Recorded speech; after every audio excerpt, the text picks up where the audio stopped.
গাছের গোড়া কেটে আগায় পানি ঢাললে যেরকম কোনো লাভ হবে না, ঠিক একই ভাবে দুর্নীতি করে অবৈধভাবে সম্পদ উপার্জন করে কিছু দান সদকা করে দিলে আল্লাহ সন্তুষ্টি সেরকম অর্জন হবে না। আপনি মানুষের চোখে ধুলি দিতে পারেন।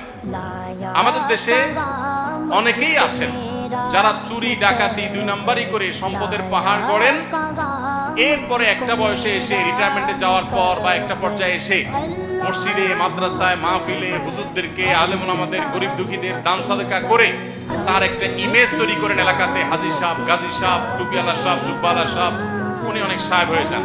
কিন্তু সাহেব মূলত জনগণের টাকার চোর, সম্পদ লুণ্ঠনকারী, অবৈধ উপার্জনকারী, দুর্নীতিবাজ। কিন্তু তিনি তার একটা ফেস মানুষের সামনে তুলে ধরেন, তিনি দানবীর। তো তার এই দানবীরতা দেখে, দানশীলতা দেখে সাধারণ মানুষ বিভ্রান্ত